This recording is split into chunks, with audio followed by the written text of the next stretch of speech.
नमस्कार, मेरा नाम है डॉक्टर पुरुधवन और आज इस वीडियो में हम जानेंगे कि जब किसी को ब्रेन स्ट्रोक होता है, पैरालिसिस होता है, तो ब्रेन के अंदर किस तरह से नुकसान होता है।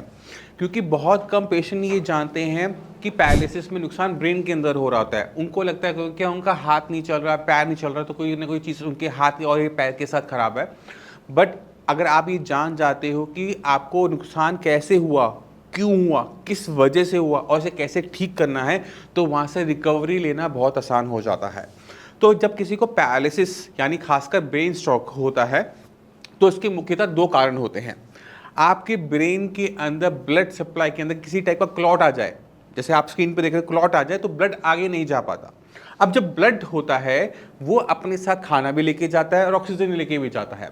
तो अगर किसी हिस्से को, आपके ब्रेन के हिस्से को ब्लड ना मिले तो उसको ऑक्सीजन भी नहीं मिली और फूड भी नहीं मिला, तो वो तड़प के मर जाता है और वो जो काम करता था यानी आपके हाथ पैर को चलाने वाला, वो नहीं होता।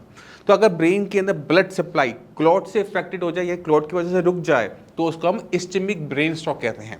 और वहीं पर अगर ब्लड प्रेशर की वजह से आपके ब्रेन के अंदर ब्लड फैल जाए, स्पिल हो जाए, तो उसको हम हेमरेजिक ब्रेन स्ट्रोक कहते हैं। दोनों के अंदर क्या हो रहा है कि ब्रेन के एक हिस्से को ब्लड नहीं पहुंच पा रहा। जब उसको नहीं पहुंचा तो नुकसान हुआ और नुकसान की वजह से जिस हिस्से में नुकसान हुआ, उसी के हिसाब से आपकी बॉडी में सिम्टम आते हैं। बट खास ध्यान देने वाली बात यह क्या है कि जो ब्रेन को नुकसान हुआ है वो परमानेंट होता है। ब्रेन की सेल जो मर गए उसे कोई भी जिंदा नहीं कर सकता।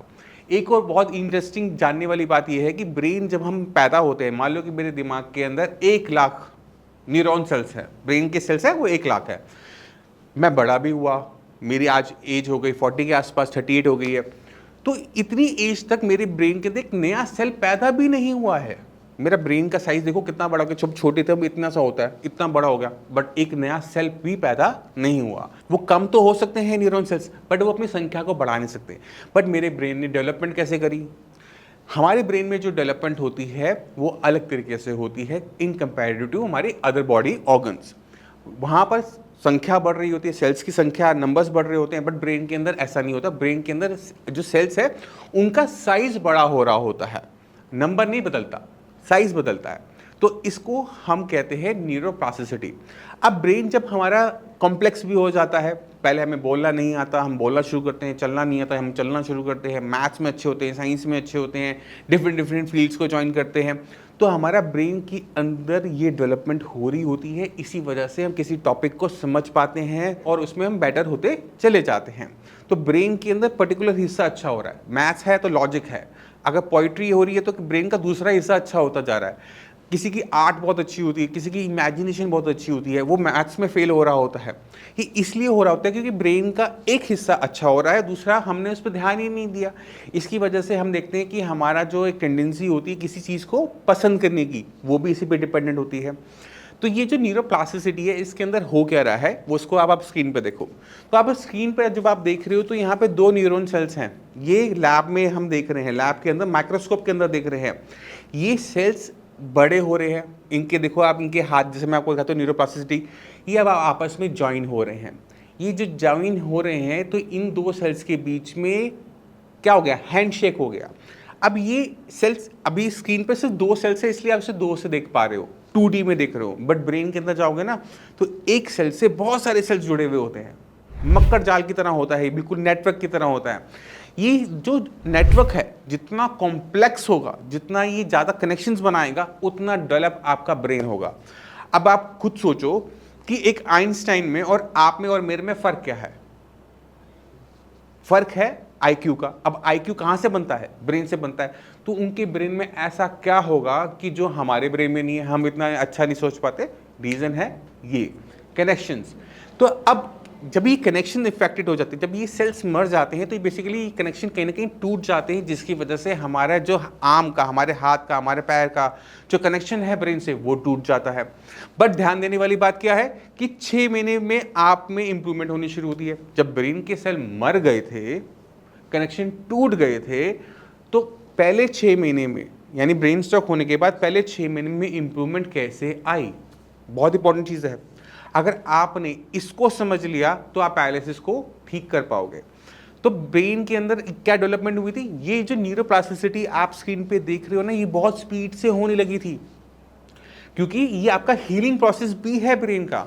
जैसे आपकी स्किन पे कट लग जाए तो क्या होता है, 7 दिन के अंदर तेजी से वो भरना शुरू कर देता है, राइट। इसी तरह से जब ब्रेन को नुकसान होता है तो ब्रेन न्यूरोप्लास्टिसिटी की हेल्प से उसे कंपनसेट करने की कोशिश करता है।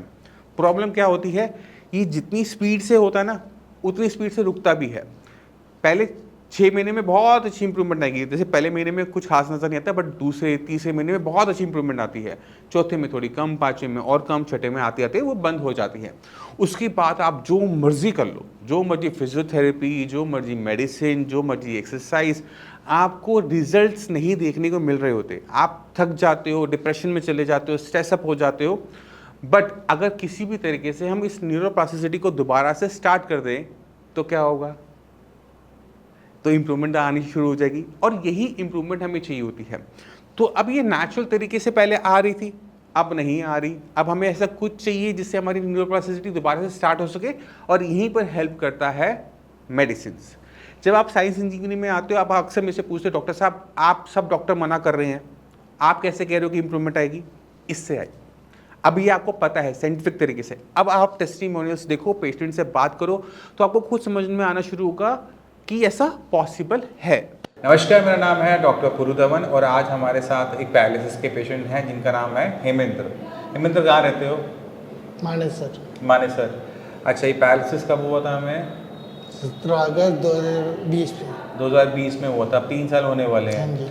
साइंस इंजीनियरिंग से ट्रीटमेंट लेते हुए कितना टाइम हो गया? 2 महीने। 2 महीने। 2 महीने में आपको अपनी बॉडी के अंदर क्या सुधार नजर आया? बोलने में काफ़ी फर्क है। थोड़ा सा रह गया बट वो हो हाँ जाएगा। जी। और लिखने में बहुत मूवमेंट आएगी। लिखने में इम्प्रूवमेंट आ गई है, हाँ। लिख पा रहे हो अब हाँ सही जी। से? अब काम क्या करते हो आप? मैं कंपनी में था HR। कंपनी में HR थे, तो वहाँ पे काम कंप्यूटर पे था? कंप्यूटर पे काम था। तो कंप्यूटर की प्रैक्टिस कर रहे हो? करता हूँ। पहले से बेटर हुआ टाइपिंग? हाँ जी। ठीक है। पैर में क्या सुधार है? पैर में वॉक होती है लेकिन रन नहीं होता। वॉकिंग शुरू हो गई है। हाँ जी। और 2 महीने पहले क्या कंडीशन थी? 2 महीने पहले किसी का सहारा लेके चलता था मैं। 2 महीने पहले सहारा लेना पड़ता था, अब बिल्कुल सहारा नहीं लेना नहीं। पड़ता, अपने आप चल लेते हो आराम से। हाथ में कोई वीकनेस तो हाथों पर करो, सबको दिखाओ, हाथ वीकनेस बंद करो, एक बार चल के दिखाओ। तो बाकी जो पेशेंट हैं पैरालिसिस के, जो जूझ रहे हैं आपकी तरह, उनको क्या एडवाइस करोगे? मेन यही है, हक दवाई लो, यहाँ से इम्प्रूवमेंट होगा। हेमेंद्र जी ने 2022 में सितंबर में भी कांटेक्ट किया था, मगर ये यहाँ पर आकर मिल के चले गए, मेडिसिन लेके नहीं गए थे। इनके माइंड में बहुत सारे डाउट रह गए होंगे उस टाइम में शायद, है ना। बट अब जब 2 महीने बाद 2 महीने का ट्रीटमेंट आपने अब शुरू किया 2023 में, फरवरी एंड मार्च में, अब पता लगा मेडिसिन में कितना दम है, कितना भटकने के बाद, काफ़ी दम है ना। ठीक है, तो जितने भी पैरालिसिस के पेशेंट हैं उनको समझने की ज़रूरत है कि ब्रेन के अंदर जब क्लॉट आता है या नर्व्स फटती है तो ब्रेन का एक हिस्सा मर जाता है। अक्सर डॉक्टर्स बोलते हैं कि ये ठीक नहीं होगा, और वो बात सही भी है कि हम मरे को ज़िंदा नहीं कर सकते, बट जो हिस्सा मरा है उसका काम हमें बाकी हिस्सों को डिवाइड करना होता है। अब 2 महीने में अगर पेशेंट दोबारा से अपने सारे चलने लायक, बोलने लायक, लिखने लायक हो गया तो ये खुद में एक अच्छा इम्प्रूवमेंट होती है। तो हमें इन इम्प्रूवमेंट्स को, छोटी छोटी इम्प्रूवमेंट्स को किसी भी कीमत में नहीं छोड़ना चाहिए। जहाँ तक आज की डेट में हम बात करें तो हेमेंद्र जी अगले 1-2 महीने में काम पे दोबारा जाने लायक हो जाएंगे, और वही हमारा काम है, उसी, है ना। मेन क्या था, 2 महीने पहले किसी की सहारे की ज़रूरत है।